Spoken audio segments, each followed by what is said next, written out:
Hey, this is Evan Longoria of your San Francisco Giants, and you're listening to TortureCast. You're listening to a podcast by and for fans of the three-time world champion, San Francisco Giants.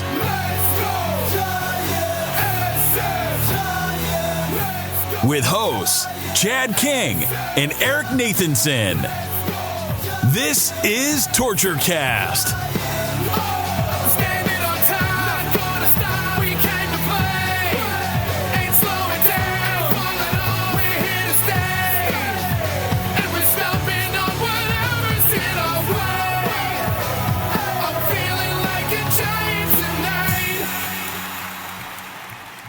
It's Monday, September 20th, 2021, and this is episode 239 of the TortureCast, the podcast by and for fans of the still first place San Francisco Giants. We are coming to you live on Facebook like we usually try to do every Monday or so. I'm your host, Chad King, and joining me today, Eric Nathanson. How about those Raiders, man? How's Vegas reacting to this start? It's awesome. They're 2-0. The whole town's buzzing about them right now. Oh my God, Super Bowl bound. Can they beat the Chiefs? It's going to be Raiders and Niners in Super Bowl.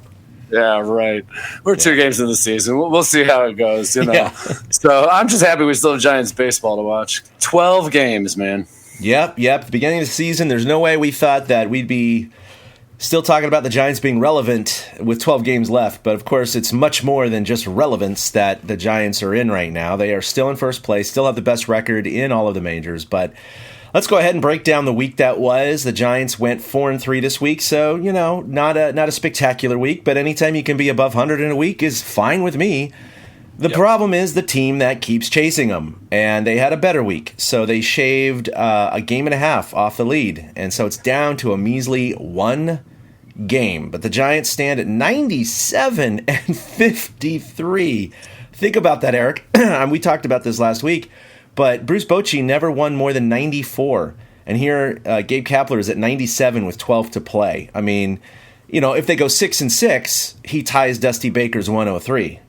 If they go above 500, he sets the all-time city of San Francisco record. And that still may not be enough to win the West. And it's just, again, shades of 93. We'll get to that in maybe next week, because it's just too much to think about right now. There's just so much at stake and so many games left.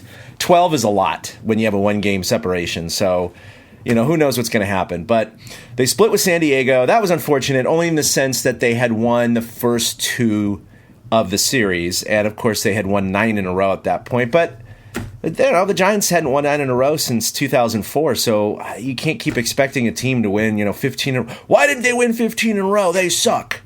But they took 2 out of 3 from the first-place Braves. Again, Not a bad week, but their lead was trimmed. I don't know what to say.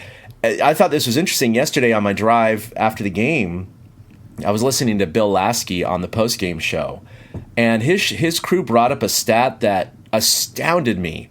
The Dodgers have only lost 4 series in the second half. 3 of them are to the Giants. The other one was to Colorado at home. And that was just the other day. That was just like last weekend. That wasn't even... Oh, my God. The All-Star break was over 2 months ago right now. And we thought the Giants were on a roll. I can list off the top of my head probably Pittsburgh, St. Louis, you know what I mean? Series that the Giants have lost this, the Braves series back, a few weeks ago. Yep. It doesn't get any easier when you have a team like the Dodgers, chasing you down. I keep seeing the numbers of, now the Dodgers have to go, if the Giants go 6-6, the Dodgers have to go 8-4 to win the division outright or 7-5 to, force a playoff. And I think the way the Dodgers are playing, we know 6-6 won't get it done. No. 103 wins it is that shades of 93. If the Giants win 105 games and still manage to lose the division somehow, I mean, at that point, you kind of got to just tip your cap to the Dodgers, don't you? I mean, absolutely. At some point, if that were to happen, if somehow the Giants get the wild card game, regardless of what happens in that game, if they do win 103, 104, 105 games and they lose the division, I mean, all you can say is look, the Giants beat the Dodgers 10-9 in the season series, so they took care of business there, and they won the most games I've ever won in San Francisco. What else can you do? I mean, at that point, like you said, you just got to tip your cap and go, Dodgers had one of their best seasons ever. I mean, a couple years ago they won 106, but of course no one was even close, so it wasn't something as a point of discussion. What can you say? They're a juggernaut. They got healthy. Scherzer's on a roll. Kershaw's back. They got Urias and Buehler. I mean, there's no wonder the experts are still picking them to win the World Series, or they have the best odds right now. I mean, the Giants have the best record. They are probably the better overall rounded team. They're better than the Dodgers as parts of the whole. But again, when you get into a playoff series, especially a 5-game or 7-game series, that murderer's row of starters can just roll over a team and win 2 or 3 in a row. And I think that is the main reason why they're still favored over the Giants right now. Because a lot of people we talked about it last week, a lot of people are wondering about it, but I really just think that's it. I mean, on paper, they're scary. That said, the Giants still beat them 10 out of 19 times. The Giants have this knack of slaying the Goliaths, like Detroit in 2012. They've been the underdog and all 11 series they've played, postseason series, and they won 10 of them. This is right up the Giants' alley, to be honest. It really is. Yeah, it is. And the one thing, though, and I know that we all talk about the similarities to 93, but the one thing where we diverge from 93 is the Giants didn't have some huge lead this year. No. There was no 9.5 game lead to blow. They never got more than 4 or 5 games really ahead of the Dodgers. And then when they did, the Dodgers closed the gap within a week again just by going on a run. Yeah. And now I see why when you bring up the numbers of they've lost 4 series in the second half, which really shows why. So, I mean, that's where to me, I know everybody's freaking out, oh my gosh, 93 all over again, but it diverges in that way because A, you have the backup of the wild card, but B, it's just not the same type of thing. They didn't blow it. The Dodgers didn't, I guess the Max Scherzer trade's the Fred McGriff trade. Yeah, maybe. Yeah, I know. That's what I was going to say. They didn't necessarily do it, but seeing how it is now, and I don't think we have any choice at this point, but to kind of just trust Kapler that they're going to get it done. Yeah. I mean, they have 4 3-game series left, and they've won so many 3-game series this year. The whole mantra is win 2 of 3, win 2 of 3, and I can't see if they win 2 of 3 in every series the rest of the way. I mean, that puts them at 8-4. That's got to be good enough to win the division. Yeah, because then the Dodgers have to go 9-3 to tie them for game 163. But I mean, the way the Dodgers have been playing, I wouldn't put it past them. But again, right. If the Giants go 8-4 and they tie, again, you got to tip the cap to the Dodgers and go, Jesus, they just were relentless and they do what they do. When you look at the schedule, a lot of people were pointing to the Brewers series, but as that's going to be tough for the Dodgers. It's not going to be tough for the Dodgers. The Brewers aren't going to start their main starters. They're going to be set for the playoffs. They can't move up or down in the seeding. They're going to take that weekend off. I'm not saying they're going to lay down, but they're not going to be pitching Barnes and Woodruff and trying their hardest. Let's be honest, Eric. So that last series, unfortunately, advantaged Dodgers. They might still throw them, but just for 5 innings, just to get work, because the NLDS doesn't start until that Friday.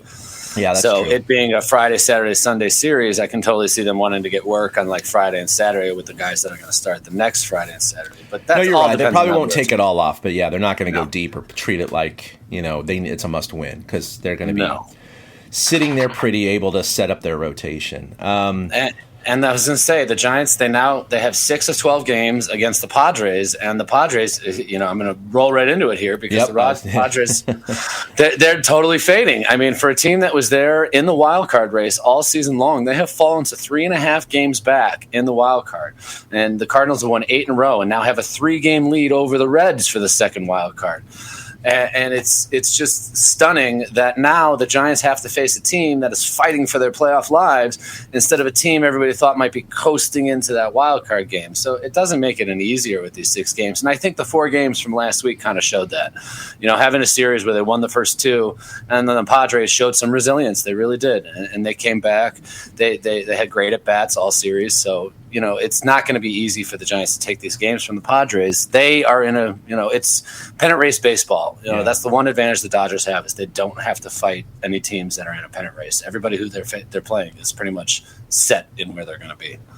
Yeah, the Padres, I mean, there's I wouldn't call it infighting. I watched the breakdown of that little dugout yelling match that Machado reamed Tatis on. And it wasn't fighting. I think a lot of people thought it was fighting, and they were all angry about the wild card and how crappy they're doing. It had nothing to do with that. They broke it down. You could hear the voice. They have all the subtitles. Machado basically was somewhat scolding Tatis because he basically got all, about a called third strike, which, by the way, did clip the top of the zone. It was a strike, but Tatis didn't agree with the call because it was a curveball, dropped down. Yep. And he did one of those, he didn't argue with the ump, but he showed up the ump by standing in the box and looking up at the sky for a few seconds before turning around, expressing his disgust.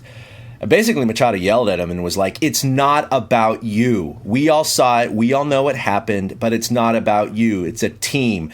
You're the best player in the world. Everybody in this stadium knows you're the best player in the world. Basically, act like it. Go out there and play ball." And that's basically what he said. And so it was kind of like a pep talk, like, dude, stop being a prima donna. You're an awesome player. Go out there and show it. And Tatis, Machado Machado's learned that lesson himself, though. Think Yep. about it. He, when he was traded to the Dodgers a couple years ago, he was the villain. Towards the end of his time in Baltimore, he speaks from experience when he's yelling at Tatis. I thought that was great. That was a veteran player going over to a young player saying, "Check yourself. It's not about you. It's about the team. It's about something bigger." And when you see stuff like that going on in San Diego, you kind of figure they're done. Honestly, you do, because the Giants, the Dodgers, that kind of crap's never going to happen. These teams all know that the sum of the parts is bigger than the one part. And it was funny as hell. Honestly, it was funny as hell to watch Machado and Tatis go at it, because it just showed the pressure of everything was coming down on the Padres. I mean, they laid an egg this weekend, so it really was a lot of fun to watch. Tatis not realize his place just yet. And I'm not saying that I love the young, the brash, all that stuff. That's not what I'm saying at all. But you can't get tossed from a game when you're in the middle of a pennant race, which is exactly what Machado's point was. Yeah. And, that series, they're not mathematically eliminated yet, but that series basically ended their season, because that was the Cardinals. They were the ones that inserted themselves in the wild card race last week by winning all this. And so if the Padres had taken just one of those three, they'd only have they'd be 1.5 games back of St. Louis right now. And actually, I think the Reds would still be there. But anyway, point being, they'd still have a more reasonable shot, even if they had just won one game. Obviously, if they had won two, they'd be well in the mix. But now with 3 and 3.5 back of two teams, sayonara. They're not gonna leapfrog both teams. And what's crazy about it is that the Dodgers have a horrendous history against the Cardinals in the postseason. That's like their kryptonite. And all my Dodger friends are like, as long as we don't face the Cardinals in the postseason, we'll be fine. Really? And what's interesting is there is a possibility now, if the Giants can somehow clinch the West, it'll be St. Louis. Well, it could be. I shouldn't say it will be. It could be St. Louis at Los Angeles for the wild card game. And a lot of Dodgers fans are going to freak out about that, which would be sweet to see. That would be awesome. I mean, where do the cards come from anyways? You know what I mean? Like, nobody was talking about them. And like Cincinnati and San Diego were floundering, so just kind of and they just went, hello, we're here. Yeah. So, I mean, Cards fans were like, what the hell? Okay, we'll take this. Yeah, really, really odd. But hey, it's... The Giants have had good success against the Cardinals, as we know, in the postseason. So it very well could be St. Louis coming to San Francisco for a game. Again, the wild card is something all teams agreed to, and one of the main impetuses of the first wild card, when it was just a one-team system, was that 93 Giant season. Major League Baseball looked at it and then said, crap, we can't have the second-best team in the majors not make the playoffs. That's ridiculous. So that's how the wild card was born. The problem with that is a weird season like this one, where the two best teams are in the same division. And it's rarely going to happen, but unfortunately for the Giants and the Dodgers, both, it's happening this year. So one of those teams is going to win 103, 104 games, 105 games, be in the wild card, potentially lose it to a team that's 20 games behind them.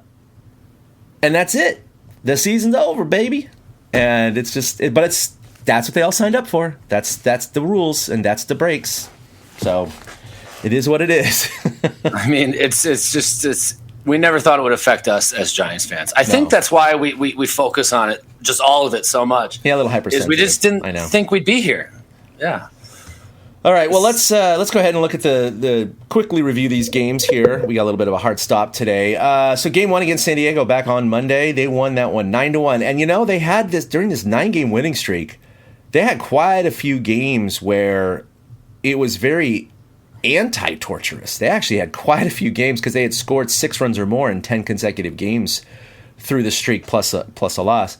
So most of these, or I shouldn't say most, but a lot of these games are just like cruise control. And this was one of them. They won 9-1, and they clinched a postseason berth on Monday. That meaning, at least a wild card game.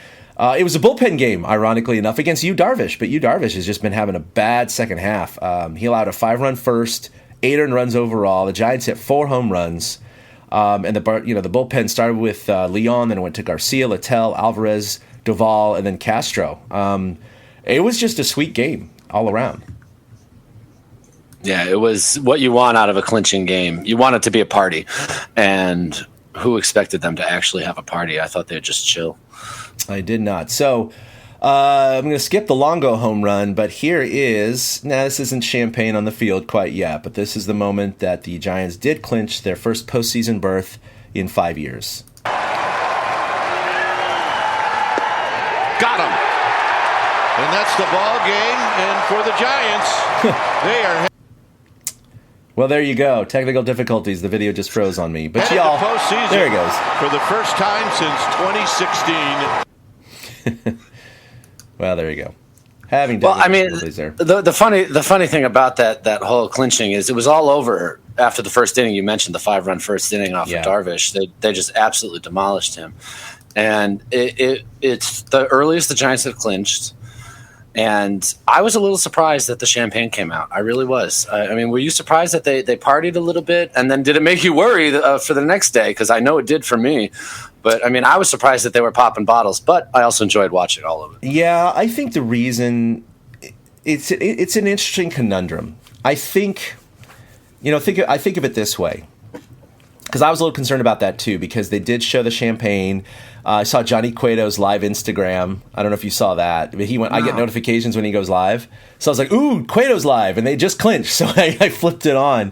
And sure enough, I mean, they had formed a circle in the clubhouse. And just one guy would go in the center. And then everybody would spray him. And then another guy would go in the center. And the music was going. They're all bouncing in the music. And then they'd spray him, right? So it was definitely a full-blown postseason type celebration in the locker room. And it concerned me a little bit, but at the same time, I kind of reset my expectations going, look, there are a few veterans on this team that have been through this before. This is nothing new to them.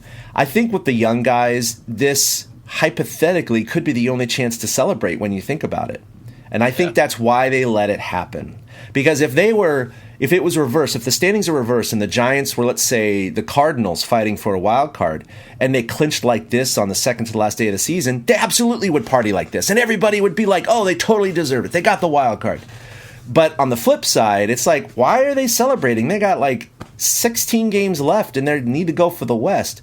Well, again, if they don't win the West and they have to play the wild card game and then they lose that wild card game, that's it.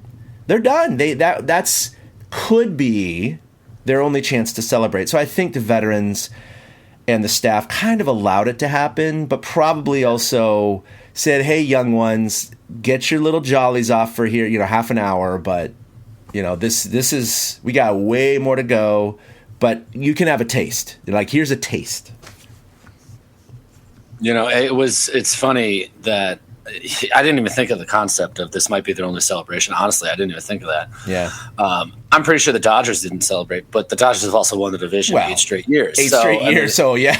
It's such a difference. The one thing that stuck out to me during the postgame, Gabe was talking, and he said something that really kind of caught my ear about getting out of the way and just letting the guys do what they do. Mm-hmm. And that's kind of been the philosophy for the whole season, it sounds like. We're going to mix and match and do the things we have to do from the managerial and the coaching standpoint. But there are times that they just step back and let the boys, the Giants, the players do what it is they want to do. And I thought it was a really, really good call by Gabe to, he seems to have the pulse of this team. He seems to understand when they need a break, when they need to step on the gas and things like that. And I thought it was just, another good sign from Gabe, and the fact that everybody was so excited. And Brandon Belt standing in that center of that circle, waving his C around as he's getting showered with champagne. That was the highlight for me, because the Belt captaincy thing to me is just the funniest thing that's happened all season. But it was great to it was great to see them enjoying it. And you're right, there were young kids that have never done it before. They were interviewing some of those guys after the game, and they were like, "Well, I've never done this. This is awesome. I didn't know to go get my goggles." And well, I mean, don't worry, buddy. 10 years ago, they didn't have. Well, maybe 15 years ago, they didn't have goggles. Yeah, it was like, feel the burn, baby. Feel the burn. Not anymore. David Ortiz, I think, is really what set that on his trail, because he was such a big one for the thing. Because those guys in the '80s, they burned like real men. Yeah, they burned like real men. Oh man, so I don't know. I thought about that a little bit harder that night, and it's just. My theory is, like, it's just not a guarantee that they're going to have another party. So let some of the young kids get it now. Because if they did lose the wild card, I don't know if it would be regret that they didn't party. That's not it. It's just in the moment, I think it was like, let them taste it a little bit. Maybe that will fuel them to want more. I don't know. I'm not sure. So game 2, they came right out, no hangover at all, won 6-1, their 9th consecutive win, the longest since 2004. DeSclafani threw 6.2 of one-run ball for the win, and Buster Posey came up to the plate and did what Buster Posey's been doing this year. Oops. Let me go ahead and share this here. There he is, Mr. Posey. Hopefully this won't have technical problems. I think my computer's having a baby or something. Deep left center. Yeah, it's my fault. I will stop with the highlights. Because I was late. Profar looks up. Adios. It's having some sort of frame rate issue today. Sorry, everyone. I will stop. It's all my fault. I was late to the show, and so Chad probably had them loaded up, and so they've been sitting there on the computer for a while. You know what's funny totally is I actually think that's part of it. Is they've been hanging here, and I think like the buffer got filled up, or the cache is messed. I don't know. I'm not trying to. Yeah, I'm being honest. I do think part of it's my fault. Sorry, folks. It's all had good, some man. personal things. It's all good. So yeah, they won 6-1. No worries there. And you're thinking, man, this team's going to win 10, 11 in a row. The Padres are just not playing well. They're gonna do it. But suddenly, if you told me they were going to score 6 runs again in the next game for their 10th consecutive game, I'd be like, oh, they're going to win again. Especially because they've just been rolling. But no, it was a bullpen game, and unlike the previous bullpen game, it just didn't happen. They allowed 5 runs in the first 2 innings. Leon gave up 2, Garcia 2 unearned, and Littell a run. And they were just down, and they fought back. They hit 4 home runs again, and I think it was only the 3rd loss they've had ever. Like 35-3 now when they hit 4 more home runs. You don't expect the team to lose when you hit 4 home runs. That's a little ridiculous, but it is what it is. Yeah, it was a bullpen game. So like you said, you can't – they've done so many of these lately. It was bound to have a couple of guys go bad that day, and, Leon didn't start – was it Leon? No, it was Leon. Leon only lasted 3 batters, which was the opposite of what he lasted on Monday when he went 2 innings in the clinching game. Because he immediately gave up a double and a single. So they got him out there to work with the lefty, Yarlene Garcia. So it was a bullpen game that finally bit them in the butt, is really what it boiled down to. You have to wonder if they had a starting pitcher or just better pitching that day with 4 home runs and 6 runs. Could they have won? Probably, but just not the way it happens. And you got to give credit to the Padres. In these last 2 games, they had great at-bats. They were very patient. They attacked balls in the zone. They didn't expand their zone. They waited for their pitches, and they took advantage of opportunities. Basically, they played Giants baseball for a couple of days. They did, and that's what they did on Game 4. They lost 7-4. Kevin Gausman continues to struggle. He's had a couple of okay starts, but he gave up 4 earned runs in 5 innings on 8 hits. He has a homer by Longo, but Kevin Gausman is a guy that, we expected to have something like a 4 ERA this year. And he's obviously well below that overall. His first half was absolutely spectacular. He was in Cy Young contention, especially with DeGrom going out. Now he's well out of Cy Young contention because his second half has just been awful. His ERA is over 5 in the second half. I mean, think about that, Eric. I mean, he's over 5. You just don't think of that from Kevin Gausman. So the rotation for the playoffs, if they get that far with the series, he's going to be a starter. but it's just I don't have the confidence in him anymore. And I haven't looked at the spin rates and everything since they started busting down on the illegal substances. But there is a link between when that ban came into effect and his performance stats. And again, I'm just wondering, was he a guy relying on that stuff? On some spider tack or whatever he was using or might have been using? There's definitely a correlation. Doesn't mean causation. Does not. Right. But because I wonder with him, I mean, his pitch is the splitter. I can't see where spider tack helps as much on a splitter. Not on a splitter. Yeah, it helps better on the sliders and curveballs. But right. Because you need the grip. People who have the video can see it because you need the grip off the tips of your fingers. Yeah. And that's why the spider tack gets used. And a splitter sits deeper in your fingers, so you're not really rolling it off the top of your fingers. It's kind of Gausman coming. Yeah, I didn't have a ball next to me. There you go. There's the splitter grip. Exactly. And that's why, I get what you're saying, but teams have also been patient. And for all we know, this just might be the real Kevin Gausman, and the one for the last year and a half wasn't. So with you, there's some concern, but when the playoffs come, the Giants know they have a good bullpen. So if Gausman gets in trouble, they won't be afraid to go to it. That's the thing about Kapler. He pulled the string right away. There's there is like this game. He gives up 4 runs in 5 innings. He wouldn't have even lasted that long in a playoff game. It would have been like, oh, you're in trouble. You're out. Yeah, absolutely agree with you there. To do that. So then the Braves come into town, and you're thinking, all right, they've lost 2 in a row. Okay, that's not a big deal, but Braves are first place. The Giants lost 2 of 3 to them earlier in Atlanta. And game 1 happened, and that was a wild game. I'm just going to skip forward because of our limited time, but the Giants had a 2-run lead, 4-2 in the top of the 9th.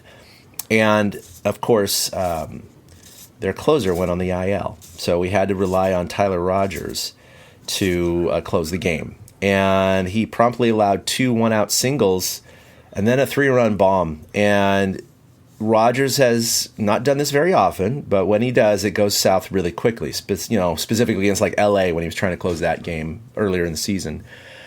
And the Braves quickly went up 5-4, and everybody was just gutted. They had already lost 2 in a row to the Padres, and you're thinking, all right, we're going to win this. Tyler Rogers is in there. He's been so good this year.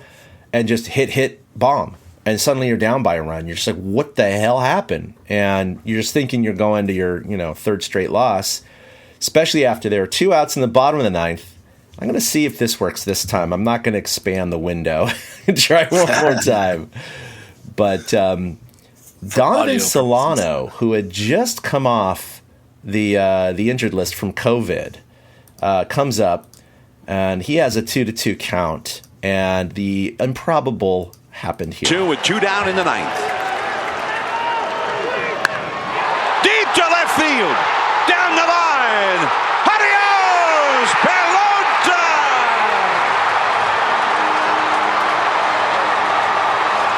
Down to their final strike. And Donovan Solano launches one into the tunnel. It's tied up. John Miller is so freaking good. He's so stunned. Unbelievable. The crew got in the background. Unbelievable. Will Smith, of course, ex-Giant. You could see him bend over right when Solano hit that ball. He was like, crap. High fly ball. It was interesting listening to Solano after the game. He said he watched the at-bat before him with Wilmer and how Smith just kept hammering him with sliders down and in. And so he said he knew that that's what he was going to attack him with, so he was just ready for that kind of pitch. That was unbelievable. And then they go to extra innings, of course. They didn't score after that.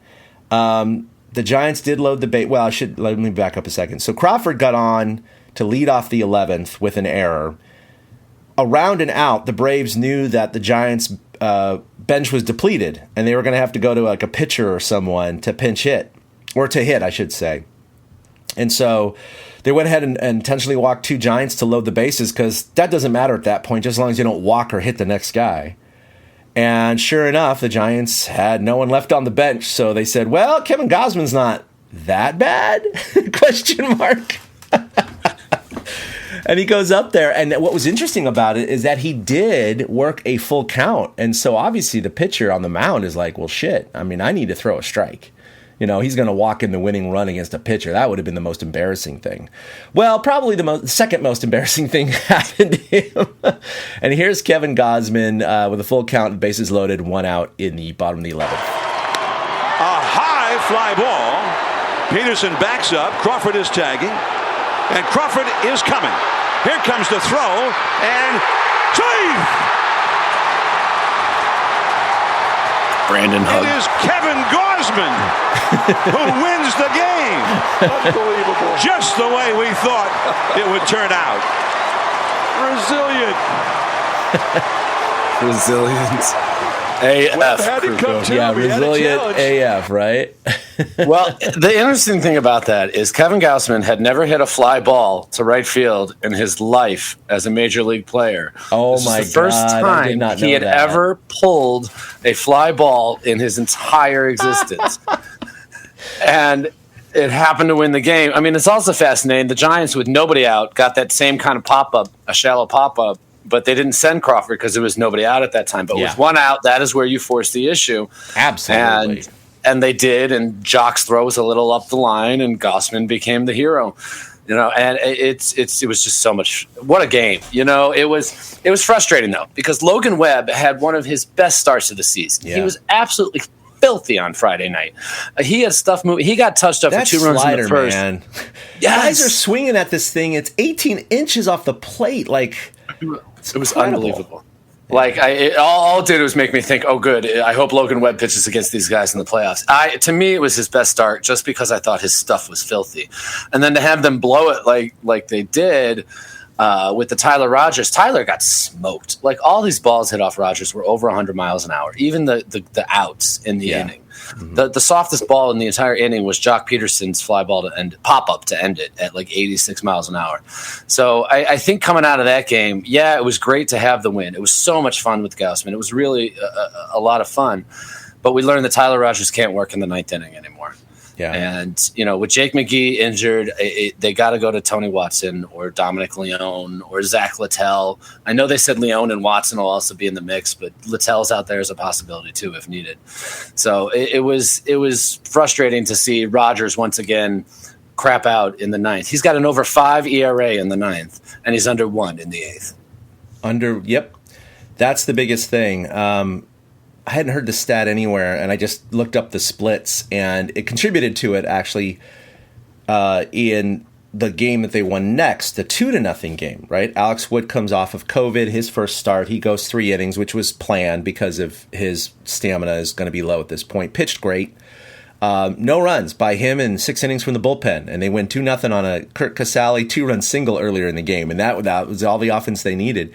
But Tyler Rogers, he didn't have an off day. He came in, but he came in the 8th, where he normally does, and had a great inning. And then Dominic Leone came in and got his 2nd save of the year. And you just said those splits. I mean, 46 2/3 innings in the 8th, 5 earned runs for a ERA of under 1. And then in the 9th, about a little less than half as much, 19 1/3 innings. But he's given up more than twice as many earned runs, 11, and 1 more home run, 3, for a 5.12 ERA. This is just highlighting, this isn't, coincidence. This is not just the approach that hitters have, but there's some sort of, all major leaguers talk about it. It's that intangible of having the stuff for a closer. It's a mental thing. And I'm not saying at all that Tyler Rogers doesn't have it. I just think it shows that you do have to have that mental edge in the 9th inning. And you're going to blow games here and there, but it just seems like certain guys aren't necessarily cut out for it. No, I didn't even see. Did you write down these splits before the show? I did, yeah. I didn't even see those. I swear to you, I didn't even see those. I don't have that screen open. I was riffing off of a Brooks Knudsen tweet that told me it was over 5, under 1. Oh, that's funny. So I didn't mean to steal your stat, is what I'm saying. I had no idea you wrote that. I hadn't scrolled down that far. Not but at all. It's true. It's all about mentality. And some guys can get those the 27th out is the hardest out to get. And some guys are set up to do it, and some guys aren't. And the Giants, that was a good game for Casale, yet another shutout. And then you got the chance. You went to the yard yesterday with hopes of seeing a sweep. What happened? I'm laying some stinkers here lately, Eric. Unfortunately, I've lost. I'm obviously responsible for it. No, I'm 2-3 on the year, and lost 3 out of the last 4 games I've gone to, so including these 2 in a row. But I'm bringing up a picture for those of you on Facebook. Audio, you can't see it, but maybe I'll post this later. But we were down on the field for the pregame with Kapler, and at one point Kevin Gosman came up the steps, and so my buddy Ryan Leong stopped him, and I took this quick photo here. Ryan asked him, like, hey, did you keep anything? Did you get like a memento or anything from your sacrifice fly the other night? And he stops. He's all, come to think of it, no one gave me anything. And then I said to him, I said, well, you have the memory. And he's all, yeah, there's that.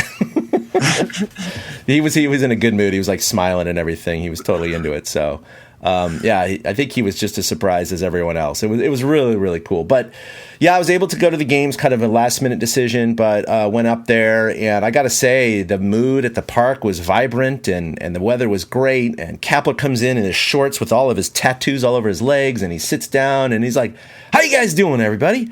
God, I love Sunday mornings. They're the best. Like, he was like in the best mood, and he was just answering all the questions. It was great. He gave an update on Johnny Cueto. He's throwing from flat ground. He'll be throwing at Sacramento soon. Talked a little bit about Dominic Leon and Zach Littell and how they're just got the Bulldog mentality, how good they are.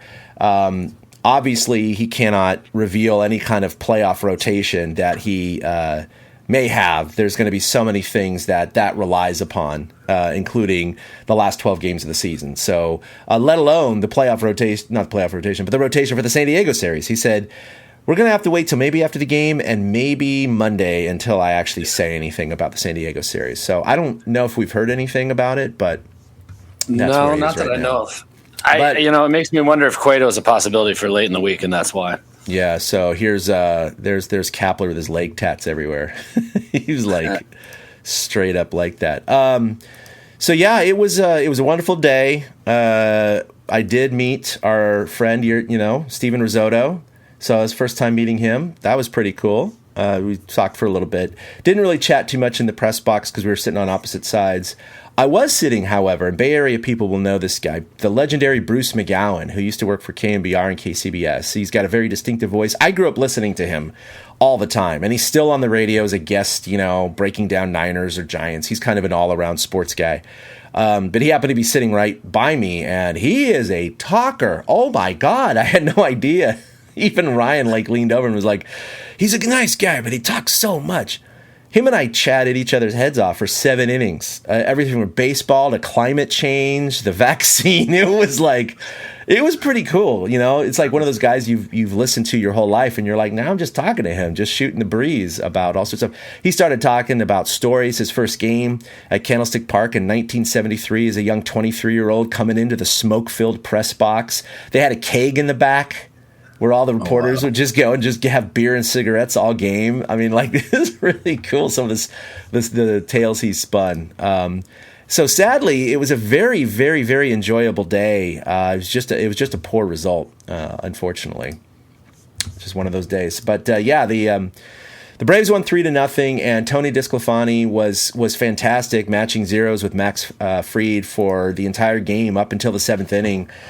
He allowed a double and then a 2-run shot. Then Littell was called in and gave up a solo shot right after that. So the Braves went back to back. And then that was the scoring. That was it, 3-0. But I did want to bring up, and it didn't directly cause any runs, I guess you could say. But Chris Bryant's defense in right field, although you and I could not track those balls down, granted, and they weren't super high percentage fly balls, but those are balls we're used to seeing a Giants right fielder catch, to be honest. Yeah. They weren't like diving kind of balls. They were just running over the shoulder kind of things, and he just didn't quite get there. It was just out of reach kind of thing. Steven Duggar had a one in center field. That was a little harder because that was a leap against the wall, and he had just missed it and went behind him for a double. But he had prevented a home run the other day as well by snagging one over the fence and bringing it back.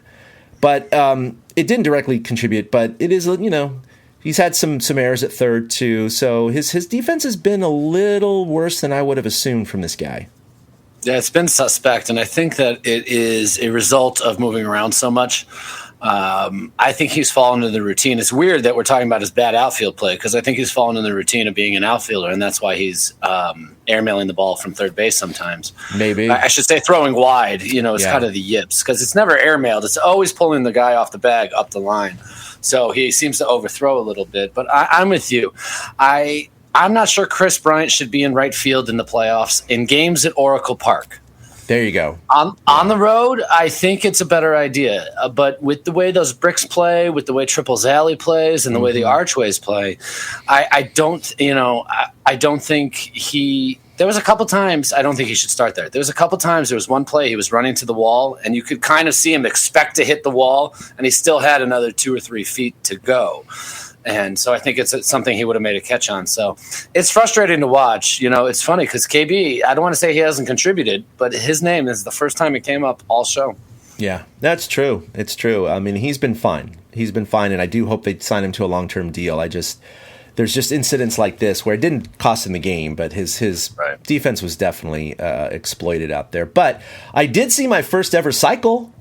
Yeah. Granted, it was the Braves that did it, Rosario. It's their second one this year. Freeman had one last month. But that was kind of fun to see. We were coming up his last at bat, and it was like, oh, this dude only needs a single. And to see him hit it and raise his fist and point back to the dugout, it's like it's kind of cool seeing individual achievements like that. That was fine. For a day that the Giants they couldn't get the bats going. Disco was fine. There was no problems. He had a great performance, and he's looking like down the stretch here, he's going to be a solid member of the playoff rotation, I would say. My one concern with Disco is he seems to get hurt late in the game, and maybe if it was a playoff game, they would have gone to the bullpen in the 7th inning instead of keeping Disco out there. I don't think pitch counts matter with him. I think it's a matter of fatigue because he was only at like 80 pitches. He was at 72 at the beginning of the 7th inning. So exactly. He was really low, relative. So everyone was like, yeah, he should be able to make it through the 7th. Double home run. Oh, well. It was a third time. I don't know if it's third time right. Through the lineup too. So, and I tweeted that out. I said, let's see how he does with the third time through the lineup. And sure enough, it just didn't work out. That just happens. But we got to wrap up here in a couple of minutes. Just the other things. I did speak briefly to John Miller. That was kind of cool. And his, dulcet tones. Ryan introduced me, and he's all, "What was that? Chad King from Torturecast?" And I was like, "Yeah." Didn't record it, but I was about to say, it just sounded cool. I was like, "Yeah, John Miller said that." So that was pretty neat. So. Anyway, that'll do it for episode 239 of the Torturecast. The Giants have an off day today.